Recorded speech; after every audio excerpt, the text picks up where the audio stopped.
Thank you for joining us once again this week, and happy Thursday to you or whatever day you end up watching this.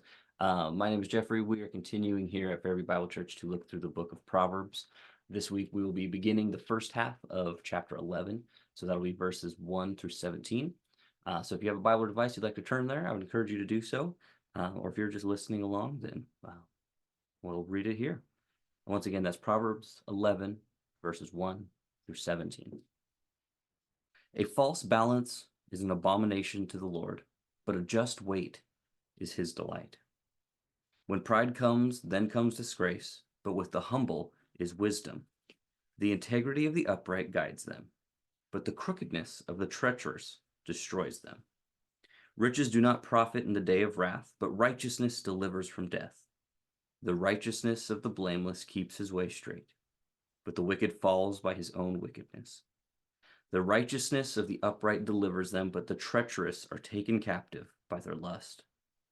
When the wicked dies, his hope will perish, and the expectation of wealth perishes too. The righteous is delivered from trouble, and the wicked walks into it instead. With his mouth, the godless man would destroy his neighbor, but by knowledge, the righteous are delivered. When it goes well with the righteous, the city rejoices, and when the wicked perish, there are shouts of gladness. By the blessing of the upright, a city is exalted, but by the mouth of the wicked it is overthrown. Whoever belittles his neighbor lacks sense, but a man of understanding remains silent.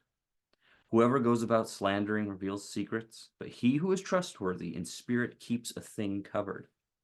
Where there is no guidance, a people falls, but in an abundance of counselors there is safety. Whoever puts up security for a stranger will surely suffer harm, but he who hates striking hands in pledge is secure. A gracious woman gets honor, and a violent man gets riches. A man who is kind benefits himself, but a cruel man hurts himself. I think, like always, particularly in these wisdom books that we've been studying through these last few years, there's always so much that we can glean, we can either apply to our lives, we can try to make changes in the future, we can look back and maybe even ask for forgiveness for things we've done in the past. Whatever the case may be, there's so much that we can delve through. But I really think that last verse 17, is very crucial and critical, and ultimately because God left it in his word, and therefore there certainly is benefit there. But particularly in the time in which we find ourselves. Let's read that verse 17 again. A man who is kind benefits himself, but a cruel man hurts himself.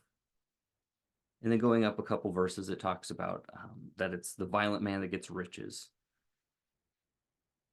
And I think it's so easy for us in a world that's so divided. I mean, if if anybody thinks otherwise, I would like to see the evidence of a non-division there. But it is so easy to dig our heels in, to be on our side, to be more known for what we're against rather than what we're for, and how easy cruelty, arrogance can flow out of that space. And just the reminder and the really the warning that it's a cruel man who hurts himself, and it's the man who is kind who benefits himself. We see in the gospel accounts that Christ Jesus, he certainly was not one to hold the truth back. When we see him particularly dealing with the Pharisees, and so we can speak the truth. We can challenge the power structures, however you want to phrase that. We can speak the truth boldly, of course. We can be courageous in that. But where kindness is due, we should also be reticent to realize in our sinful nature, when we try to imitate Christ in his righteousness and his really vindication and tearing down of those in these positions, we can certainly imitate him, but in our fallen state, it's very easy for us to go the extreme in that particular instance and not exude the kindness and the grace that he also showed to those to whom he was called. And I just think that's a great warning for us, to be bold, to speak the truth, to go out, to live for Christ, to be his example, to be his hands and feet, to fulfill the Great Commission, and to also remember to be kind, to be gracious, and just to do all for his glory. So with that, hopefully there's been some encouragement here. I do also, once again, I encourage you to read the passage again this week, to meditate it on your own. Ask the Lord to speak to you individually about this, what he would have you do with it, where he might convict you or comfort you in other ways.